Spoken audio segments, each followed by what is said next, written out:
भाजपा सांसद डॉक्टर सतपाल सिंह ने बागपत में प्रेस कॉन्फ्रेंस की। उन्होंने कहा कि 2017 में गड्ढा मुक्त सड़कें थी और आज हमारी यात्रा गड्ढा मुक्त सड़कों से निकल रही है। विपक्ष पर हमला बोलते हुए उन्होंने कहा कि आज जाति मजहब के नाम पर होने वाली पॉलिटिक्स का अंत हो गया है। उन्होंने कहा कि बाकी सभी पार्टियां पारिवारिक पार्टी हैं जो परिवार के लिए काम करती हैं। हाईकोर्ट द्वारा यूपी में चुनाव टालने की बात पर उन्होंने कहा कि चुनाव का समय सावधानियों के साथ ठीक से गुजर जाएगा। उन्होंने कहा कि मुस्लिमों को जन कल्याणकारी योजनाओं का 48% फायदा मिल रहा है। आने वाले समय में हम लोगों को गरीबी, गंदगी, आतंकवाद, जातिवाद और अपराध से मुक्ति देंगे।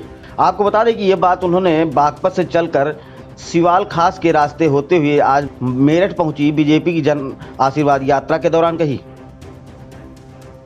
आप लोगों के सामने ये भी बताना चाहता हूं, क्योंकि आप सब लोग अभी विशेष रूप से बाहर से जो लोग मीडिया के बंधु आए हैं उनका मैं स्वागत करते हुए और उनकी जानकारी के तहत मैं ये बताना चाहता हूं कि बागपत क्षेत्र के बागपत ज़िले के अंदर 23% मुसलमान हैं, लेकिन जन कल्याण योजनाओं का भारत सरकार की और राज्य सरकार की जो भी जन कल्याण योजनाएं हैं उनका 48% फ़ायदा अगर किसी को मिला है वो मुस्लिम समाज को मिला है।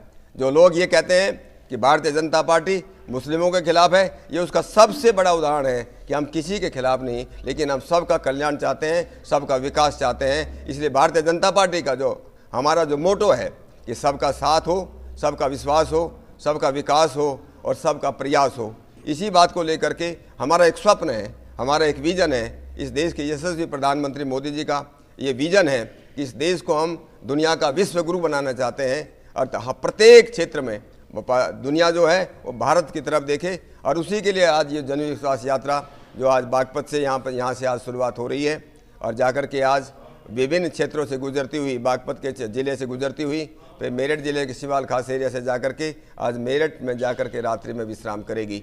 लोगों को साथ जाए, जिस प्रकार से लोगों ने अपने को जो है सपोर्ट दिया है, अपने को जो समर्थन दिया है, जिस प्रकार से भी कल आपने देखा होगा जिस प्रकार से अभूतपूर्व रैली हुई और सड़कें जिस प्रकार से जाम हुई, ये दिखाता है कि आगे भी इस प्रदेश की जनता, इस बागपत की जनता, पश्चिमी प्रदेश की जनता वो चाहती है कि हमको जो है भारतीय जनता पार्टी का शासन चाहिए। भारतीय जनता पार्टी का शासन ही हमको सुरक्षा दे सकता है, हमारे बच्चों का भविष्य बना सकता है, चाहे स्कूल हो चाहे कॉलेज हो। अगर डेटा की बात मैं अगर आपसे करने लगूँ, पिछले इतने वर्षों के अंदर, पिछले 60-65 वर्षों के अंदर, एक छोटी सी बात मैं आपको बता रहा हूँ, इस प्रदेश के अंदर केवल 12 मेडिकल कॉलेज थे।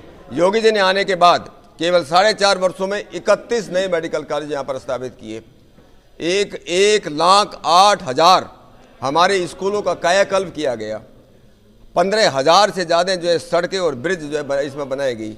कहीं गंगा एक्सप्रेस बन रही हैं, कहीं जो है बुंदेलखंड एक्सप्रेस बन रही हैं, कहीं गोरखपुर एक्सप्रेस बन रही हैं। और यहाँ आप देख रहे हो कि बागपत का क्या हाल था। बागपत में आज कहाँ है? बागपत जो कभी जो है एक पिछड़ा हुआ जिला माना जाता था, आज बागपत जो है इस उत्तर प्रदेश के अंदर जो मैं कहता हूँ नंबर 1 जो है विकास के मार्ग सबसे नंबर 1 है।